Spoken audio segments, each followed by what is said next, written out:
Fala meus amigos, estamos começando aqui mais um vídeo do canal, um vídeo especial aqui para o final de semana, enquanto eu sigo aturando baixo nível dessa gentalha, orientando pessoas a me provocarem no Instagram, no Facebook, enfim, é uma gentalha, mas inacreditavelmente medíocre, pobre, e eu estou aturando esse absurdo, já tem 10 anos aqui aturando esses animais, enchendo meu saco e poluindo tudo que eu tento fazer aí para poder ir consertando. Cada cagada que eles fazem eu tento consertar, eles cagam mais em cima, é um negócio assim inacreditável, né? Vou continuando aqui a fazer aquilo que eles não meteram a pata, né, para poder destruir, que são os vídeos do YouTube aqui, e aí é o que eu consigo fazer, o que eu estou conseguindo fazer. Não consigo nem ver as pessoas que eu conheço, que tá tudo poluído por essa gente pequena, medíocre, baixo nível, tá?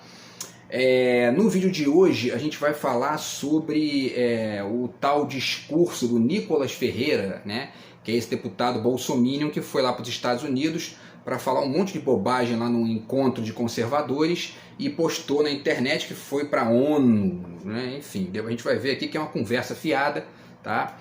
E vamos comentar esse discurso dele porque é um monte de bobagem, né? Mas vale a pena fazer essa dialética aqui, fazer essa reflexão, né, sobre algumas bobagens que ele fala, porque independente de serem bobagens, é um sujeito que foi o deputado mais votado do Brasil, né? Isso é uma coisa inacreditável. A gente já teve no Brasil, o Ciro Gomes já foi o deputado mais votado, né, em outras épocas, e agora esse sujeito medíocre, né? Então, quer dizer, a gente piorou, né? Essa é a verdade. Então, enfim, temos que dialetizar isso aí, temos que continuar, né, no debate público, enquanto a gente pode, né, porque eu estou aqui com a minha vida destruída, mas, enfim, vou tentando fazer aquilo que eu consigo aqui para poder manter o canal do YouTube e gerar discussão, né? E, para além disso, o canal do YouTube está chegando aqui a 2.000 inscritos, isso é bacana, é uma conquista aqui minha nesse sentido. Então já deixo aí também as boas-vindas, tá, para os novos inscritos. E até me desculpa aí se eu não consigo fazer vídeos melhores aqui, porque eu estou aturando bandido, sabotando minha vida já tem bastante tempo aqui, e isso acaba atrapalhando a produção de tudo que eu estou fazendo, né? Mas eu vou continuar tentando aqui até conseguir me livrar dessa gente, certo? Bom, pessoal, e aí duas coisinhas aqui antes ainda de começar o tema de hoje. A primeira, eu estou fazendo vídeo com um ventilador aqui, né, porque está muito calor aqui no Rio de Janeiro. Parece que a sensação térmica chegou a 60 graus aí, então quer dizer, é um negócio realmente bizarro. Ontem eu estava fazendo um vídeo, acabei suando ali, então eu coloquei o ventilador. Se isso atrapalhar o áudio aqui, vocês me informem também aí, tá? Que eu tento modificar de alguma maneira aqui, tá? E a segunda coisa rápida ainda é mais uma vez o meu livro aqui, tá do outro lado de cá, meu livro de poemas, que também é um prejuízo que eu estou tendo aqui, eu não consigo falar com ninguém aqui para poder fazer o que eu sempre fiz, que foi vender os livros e tal, por culpa desses criminosos que seguem poluindo a minha vida aqui, tá? Então, de qualquer maneira, eu deixo o zap aqui na descrição do vídeo, a gente vai se falando aí, tá? Quem quiser entrar em contato, beleza? É só falar, tá bom?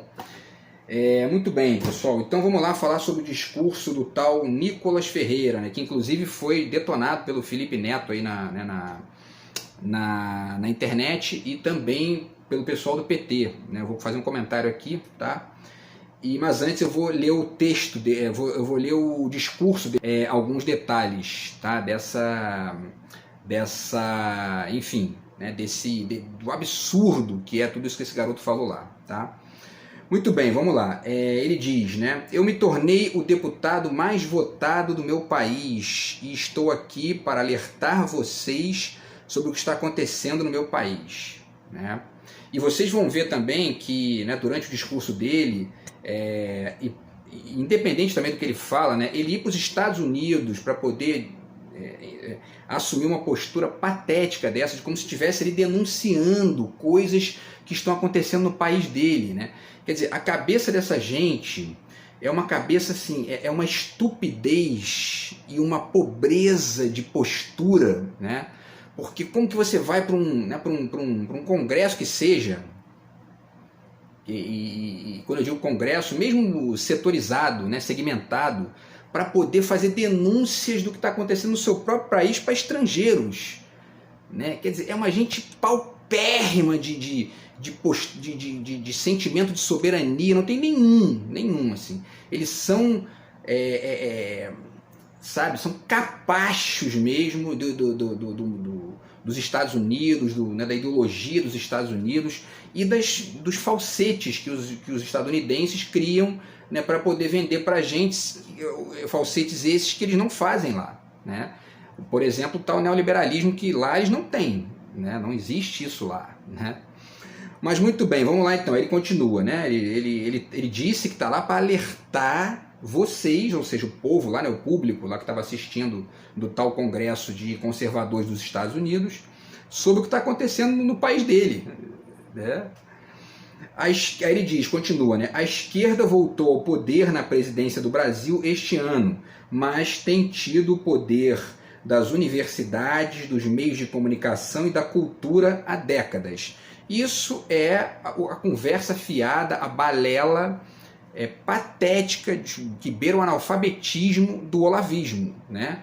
O Olavo de Carvalho começou a vomitar essas bostas, né? Já tem aí mais ou menos uns, enfim, né? De repente aí uns 5, 6, 7 anos, e esses estúpidos ficam repetindo isso como se fosse, né, uma verdade. Em relação às universidades públicas, isso, essa hegemonia do discurso da esquerda na universidade pública do Brasil se dá por um motivo simples, porque as pessoas estudam na universidade, especialmente na universidade pública. As pessoas estudam história, estudam geografia, geopolítica, estudam política, né? Estudam filosofia e entendem que a história do Brasil é isso aí, essa direita entreguista, essa direita pobre de sentimento soberano, né? Essa direita que vai para os Estados Unidos fazer denúncia do próprio país, né? Quer dizer, isso é cuspido, escarrado, um comportamento de gente pobre de postura, de pobre de visão de país, né? E, enfim, por isso que nas universidades públicas no Brasil a gente tem uma hegemonia, de fato, do discurso de esquerda. Deixo para vocês aqui essa dica aqui do Jacques Derrida, né? A Universidade Sem Condição, tá?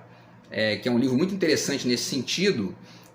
Porém, há que se pensar também que, ainda que o trabalho universitário de pesquisa, de pensamento, ele não tenha que ter uma condição prévia, no processo de reflexão você chega em alguns, né, tópicos, chega em alguns elementos ali do trabalho reflexivo que te obrigam a fazer escolhas, né?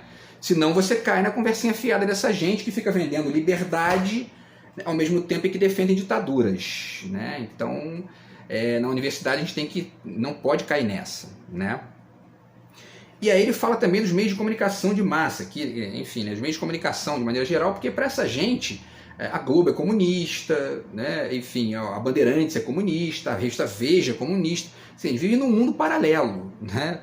Deixo para vocês aqui, eu fiz faculdade de jornalismo, fiz mestrado em comunicação, e assim, é patético, se você diz isso numa faculdade, numa universidade de jornalismo, de comunicação, enfim, num primeiro período já vão rir da sua cara.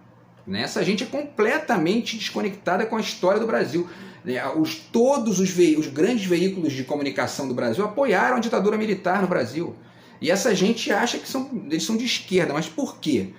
Antes eu já deixo essa dica aqui para vocês, tá? Que é o livro do Carlos Dornelles, Deus é Inocente, a Imprensa Não, que ele conta a cobertura feita pela grande imprensa do Brasil das guerras do Iraque e do Afeganistão, né, ali no início dos anos 2000. Tá? Vocês vão ver aqui que, segundo ele, que é um jornalista conceituado, né, os veículos de imprensa no Brasil reproduziram sistematicamente a versão do Ocidente para o conflito e ignoraram a versão do Oriente. Por quê? Porque eles não são comunistas, né? Eles são pró-mercado financeiro, pró-Estados Unidos, pró-Israel, tá? Então, pessoal, assim, o que acontece? Né? Eu estava falando da questão do jornalismo, agora eu me perdi, né? O que eu estava falando? Mas eu estava falando sobre... sim, lembrei, essa ideia, né, de que... essa ideia que os bolsominions têm, que a extrema-direita tem, de que os veículos de comunicação seriam, os maiores, né, seriam de esquerda, ela tem uma matriz, tem uma base, né, esse mito, essa ilusão, essa ingenuidade, né, para não dizer estupidez, ela tem uma base muito fácil de desenhar, né? Como eles olham para esses veículos e eles percebem ali uma produção cultural e artística que é mais aberta, né, que não tem tantas amarras, que não tem tanto moralismo, né, pelo menos não no nível do comportamento, né, eles olham para isso e entendem isso como algo diferente daquilo que são conservadores.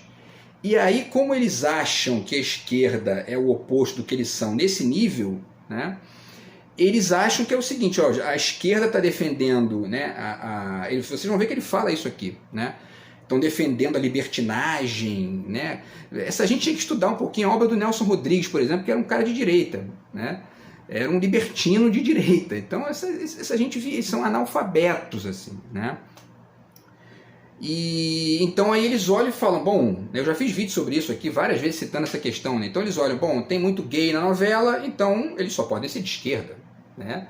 É uma gente assim inacreditavelmente ingênua, né? e prepotente, né? São marrentos, é uma burrice marrenta, né? Muito bem, e aí eles falam também da cultura, né? Que também é uma estupidez dizer isso, porque a cultura é um âmbito ali que está recheada de tudo isso aqui, de conservadorismo, né? Quando teve a ditadura militar no Brasil em 64, o golpe, né, de 64, a família com Deus, né, e tal, foram para a rua aos milhares para pedir ditadura, para pedir, né, enfim, um governo autoritário, né? Isso é o quê? Isso aí denota um aspecto cultural do Brasil também, né? E a própria violência do bolsonarismo, o próprio extremismo, né, dessa gente que defende bandido bom é bandido morto, a única política pública que eles entendem é polícia, né, não defendem nada o investimento público para eles é zero, né, fora a questão da polícia e do exército, que eles adoram pedir ditadura militar de novo, né, o resto para eles é assim, tem que ser aquilo que os Estados Unidos orientam. É por isso que eles vão para lá fazer denúncia do próprio país. É um negócio inacreditável, tá? Então, quer dizer, o campo da cultura ele também é um campo muito vasto, muito variado, né? Não dá para dizer que há uma hegemonia da esquerda no comportamento, na cultura. Isso é estupidez, né? Mas enfim, vamos lá. E aí ele continua, olha só a frase que ele diz depois. A América é como um corpo e a sua saúde é um tripé. Patriotismo, moralidade e espiritualidade. Ele tá se referindo aos Estados Unidos como América, né? É um negócio assim sabe, é inacreditável, é inacreditável. É um comportamento medíocre, subserviente. Por quê? Porque os Estados Unidos se autorreferem como América porque eles têm ali uma certa intenção, uma grande intenção, de que o continente inteiro seja o reflexo do que eles querem, né? Isso é uma estratégia linguística mesmo que eles têm lá dentro. Eles acham que eles são a América, né? E aí, bom, né, eles próprios lá dizerem isso já é né, patético, bizarro, mas você até entende, bom, né, eles estão lá defendendo deles. Agora, o sujeito vem daqui do Brasil para poder sair daqui, vai para lá para chamar eles de América. Isso é de uma subserviência intelectual assim, inacreditável, né? E aí ele vai e diz, a América é como um corpo e a sua saúde é um tripé, patriotismo, moralidade e espiritualidade. Os estadunidenses, de fato, são patriotas, né? Mas a direita brasileira não é, está longe de ser, muito pelo contrário, né? Moralidade, espiritualidade, ele está falando, na verdade, de quê? De conservadorismo, de religião, né? E aí também vale ponderar um detalhe aqui, né? Eu vou deixar o link para vocês aí, tá? Do vídeo do YouTube, onde tem o discurso dele, que são, na verdade, 8 minutos e meio, ali, os primeiros 8 minutos e meio, tá? Vocês vendo ali, vocês vão ter noção desse absurdo aí, tá? Agora, a questão é a seguinte, né? Ele centra, vocês vão ver que o discurso todo dele assim, não tem nada ligado a projeto. Projeto o quê? Projeto político, né? Projeto de Estado. Não tem, tá? Bom, ele continua. Se alguém minar essas 3 áreas, seria patriotismo, moralidade e espiritualidade, né? A América entrará em colapso por dentro. E aí, olha só, aí ele completa, né, o raciocínio dele. Ele diz, Stalin disse isso. Essa gente, eles estão lá na Guerra Fria ainda, né? Eles estão assim, essa gente é completamente sem noção. Eles estão na Guerra, eles acham que o mundo hoje é uma continuação da Guerra Fria, né? E aí ele continua, né? Eles conhecem o segredo há muito tempo. Eles seria a esquerda, né? os comunistas, né? Eles conhecem o segredo há muito tempo e usaram todos os meios possíveis para atingir seus objetivos, a destruição da família. Essa é a discussão dessa gente, entendeu? Mas você pode se perguntar, ele continua, né? Isso não seria uma ideia muito radical, né? Alguém realmente quer fazer isso? E afinal, como eles fariam isso? Primeiro, eles destroem o senso de realidade. Não existe mais certo e errado, bom ou ruim, tudo é relativo, né? Ele está criticando o relativismo e, enfim, né? Tem muitos relativistas cínicos, canalhas e perversos que adoram os conservadores, adoram, entendeu? Porque o cara que é relativista absoluto, né? Para usar aqui um oxímoro, né? Ele adora posar de conservador quando lhe convém, né? E nada contra isso na vida privada agora, né? O problema é quando vai vomitar a regrinha na vida dos outros. Isso aqui é um grande problema, né? Bom, ele continua, tá? Por que eu estou dizendo isso aqui? Não só, né, tem uma menção indireta a outras figuras aqui também, mas isso serve para essa gente aqui da extrema-direita também, nessa extrema-direita estrito senso aqui bolsonarista, porque eles ficam vomitando que são, né, não, a vida privada, o Estado não pode se meter na vida e tal. A esquerda quer se meter na vida privada dos outros. Eles são isso, eles adoram se meter na vida privada dos outros, para dizer o que as pessoas têm que fazer na sua vida pessoal, na sua vida sentimental, na sua vida ali, enfim, né? Entende? São o pior tipo de messianismo, né? Enfim, aí ele fala, né? É a geração mais carente de boas referências que já existiu. Afinal, a esquerda substituiu Jesus por um ativista do Black Lives Matter. E trocou a cruz, que representa a injustiça, por um inocente. Essa questão, né, de Jesus, trocar Jesus por Black Lives Matter, né, enfim, porque isso aí é um discursinho pobre, né, de fanáticozinho religioso, né? Você começa a estudar o que a Europa é hoje, por exemplo, né? Por que eu estou citando a Europa? Porque esse discursinho patético desse garoto é nitidamente uma agendinha dos Estados Unidos para essa região aqui, né? E uma agenda meio que trumpista, conservadora e tudo mais. Por quê? Porque na Europa você não vê isso, essa discussão, pelo contrário, o que mais você vê na Europa são países em que o ateísmo vai atingindo 20, 30, 40% da população, né? E são países os mais desenvolvidos do mundo em IDH, em ambiente de civilidade, né, em vida pública e etc, etc, etc. Né? Então, assim, uma mínima análise comparada da Europa com os Estados Unidos, da Europa com o Brasil, bota isso aqui por terra, como se Jesus fosse uma referência, né, para um político usar. Né? Na vida privada dele, ele faz o que ele quiser, mas ele é um deputado, ele não pode ficar... Né? Enfim, e é preciso que as pessoas compreendam isso. Né? Muito bem, ele continua, por símbolos que não representam nada mais que o egoísmo do próprio ativista. Né? É muito curioso, porque se o ativista... Existem ativistas patéticos, né? Os crentes, por exemplo, são ativistas patéticos, né? São ativistas do paraíso para os outros. Né? Mas se existe um ativismo patético, ele não está calcado no egoísmo exatamente. Né? Ele está calcado porque o egoísta mesmo, ele não está nem aí para o outro. Ele não quer nem saber se o outro vai para o paraíso, não vai, né? Sabe? Enfim. Né? Então, assim, se existe se a gente pode fazer uma crítica a um certo exagero de certas perspectivas ativistas, não é pela via do egoísmo, né? É pela via de um messianismo ali meio tosco, meio ingênuo, que existe em muitos desses ativistazinhos, especialmente esses da vida privada alheia, né? Tá, mas enfim, não é o caso da esquerda, pelo contrário, a esquerda luta ali para...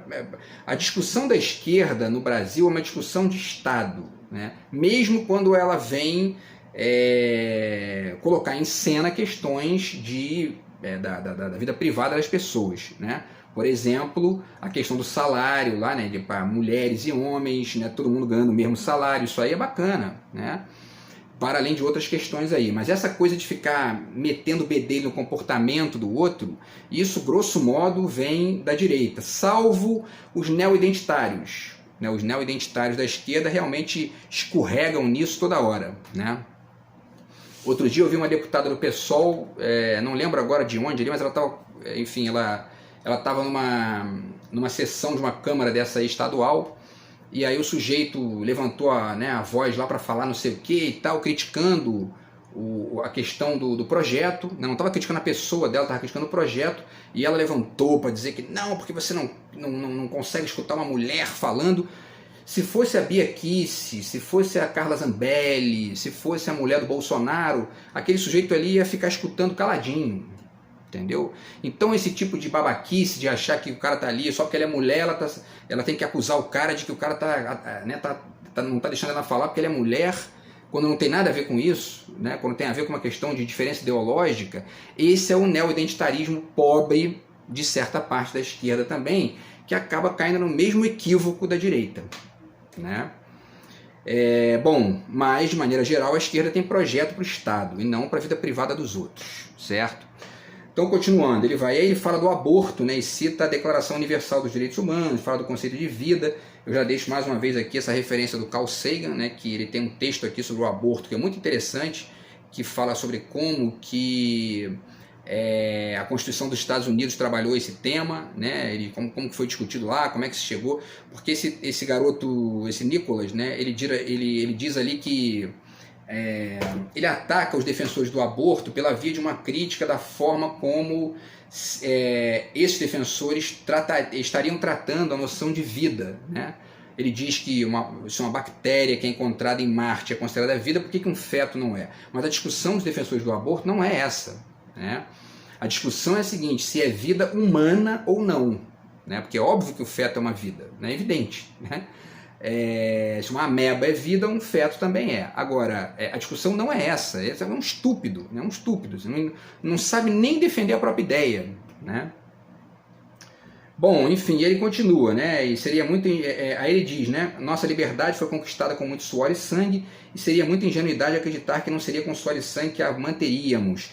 Venho aqui dar uma mensagem a todos que ainda têm esperança de mudar o mundo. O mundo seria um lugar melhor se não houvesse tantas pessoas prometendo melhorá-lo. É uma citação de um filósofo, Olavo de Carvalho. Olavo de Carvalho, filósofo, né? E ele diz que o mundo seria melhor se não tivesse tanta gente querendo melhorá-lo, né? Claro, a gente estaria, na verdade, na Idade da Pedra ainda, né? É verdade, né? A gente estaria, tipo assim, né, nas cavernas ali, meio que, né, coçando ali o sovaco e grunhindo, né? Enfim, tá? E isso combina, aí ele continua e ele dá ele faz uma crítica, né, a Greta Thunberg, que é aquela menina que é ativista do meio ambiente, e ao Leonardo DiCaprio, que apoiou também, ativista do meio ambiente, e apoiou a eleição do Lula, né? Ele diz. E isso combina perfeitamente com Greta e com o Leonardo DiCaprio, por exemplo, que apoiaram o nosso presidente socialista, né, chamado Lula. E aí olha só o que ele diz: um ladrão que deveria estar preso. O Lula já tem autorização aí do STF, de outras instâncias jurídicas, para entrar na justiça, para poder tirar um dinheirinho desses bostas que ficam chamando ele de ladrão sem provar. Tá? Então eu, se fosse o Lula, já entraria nessa aí, porque já tem mais um para ele ganhar um cascalho aí, né? E aí ele continua, né? E agora temos a Amazônia com o pior incêndio em 15 anos. Isso também é uma balela, né? Porque segundo dados aí oficiais, a gente tem uma queda no desmatamento de, parece que 60%, né? E se está acontecendo essa bizarrice lá em Manaus, por exemplo, isso é fruto de 4 anos de destruição violenta, né, da floresta, que aconteceu durante o governo Bolsonaro. Tá? Bom, e aí ele finaliza, né? E eles ficaram em silêncio, desapareceram. Sejamos primeiro a mudança. Sei que a situação parece terrível, que os conservadores tendem para a vida privada, parêntese, dos outros, né? O seu trabalho, sua família, mas se não nos levantarmos pela vida pública, a nossa vida privada está em perigo. Na verdade, o interesse dessa gente na vida pública é apenas para poder ficar discutindo vida privada, né? É uma gente paupérrima, né? A diferença desse tipo de gente aqui para os neoliberais estrito sensu de Paulo Guedes é apenas o tipo de vida privada que eles estão defendendo ali no Estado, que é a esfera pública, né? Mas a base da coisa é essa distorção dessa gente que só tem interesse em questões privadas, poluindo a esfera pública, né? Bom, e aí para finalizar ele diz, né, para isso precisamos formar educadores que ditarão novos rumos para a Unesco, por exemplo. Educação que ensina e não doutrina. Falou, né, o ateu, né? Quer dizer, um dogmáticozinho querendo falar em não doutrinar os outros, né? Novos juízes, diferentes dos membros do STF do Brasil, que traiu o povo brasileiro e perseguiram seus adversários políticos. Traiu o povo brasileiro, o STF. Né? Como se o STF tivesse que, né, defender o povo o tempo todo. O STF não tem que defender o povo, o STF tem que defender a lei. Simples assim, né? Traiu o povo, isso é uma expressão estúpida de um bosta, né? Esse garoto é um analfabeto, assim, praticamente, tá? E aí ele finaliza, né? Novos professores que usarão a sala de aula para formar alunos e não ativistas. Na verdade, meu querido Nicolas Ferreira, os professores não formam alunos, né? Eles formam cidadãos, formam, enfim, pessoas mais preparadas para entender o mundo ali de maneira mais ampla, porque o aluno é aquele que não está formado ainda, né? Então, para se ver o nível dessa gente, né? O deputado mais votado do país, né? E ele finaliza, novos artistas, músicos, diretores que influenciarão a cultura em direção a algo diferente do sexo, da promiscuidade. Novas pessoas que vão transformar o mundo. E aí, para completar, sempre digo uma frase no Brasil: o presente é deles, mas o futuro é nosso. Mas eu espero um dia poder dizer que o presente é nosso, o futuro também. Obrigado. E são essas mesmas, né, figurinhas que ficam dizendo que a esquerda defende um nós contra eles, né?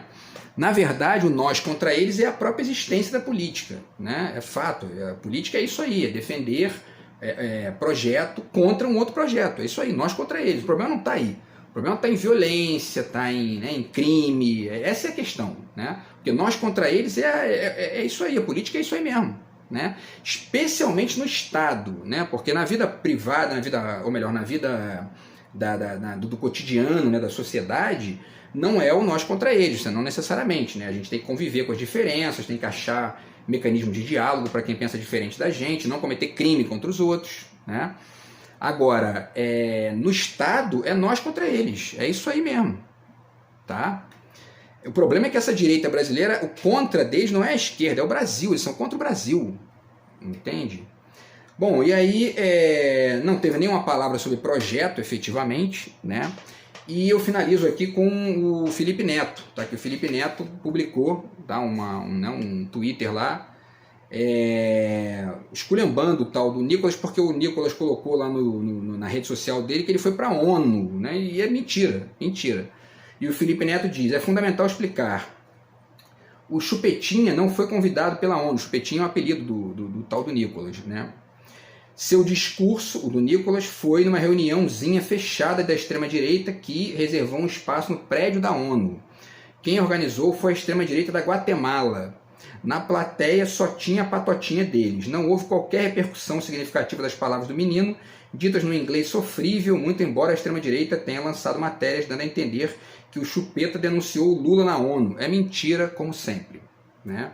Ser convidado para discursar no saguão principal da ONU não é para qualquer um, não é para qualquer moleque babão que só lê livros de astrólogo Olavo de Carvalho, não. É importante espalhar a verdade para que não se dê relevância ao que é insignificante, tá, pessoal? E aí, finalizando, a Gleisi Hoffmann, do PT, disse, né? Bolsonarista Nicolas Ferreira participou de evento mequetrefe na extrema-direita dos Estados Unidos que não tem nada a ver com a ONU propriamente dita, tá? Disse que denunciou o Lula, atacou o STF, difamou o Brasil através de cenas para estampar nas redes sociais e manipular o povo como se fosse uma pessoa muito importante lá fora. É patético, ridículo, né? Povo de Minas Gerais, abra o olho porque ele só quer lacrar com ódio mais, enfim, né? Que é o mais prioritário do que fazer algo de bom pelo Estado dele ou pelo Brasil, tá? Então é isso, pessoal, a reflexão foi essa, tá? Em cima está aqui mais uma vez o livro da Lúcia Santaella, tá? Sobre fake news, porque é isso, né? Eles aproveitam sempre para poder mentir, fazer as fake newsinhas deles aí. O cara vai falar num eventozinho mequetrefe lá nos Estados Unidos, diz que foi para a ONU, né? Tá? E falar um monte de bobagem, inclusive atacar o próprio país dele, porque isso que é a direita brasileira, tá bom? Então Então é isso, pessoal. A gente volta no próximo vídeo aí. Grande abraço. Tamo junto.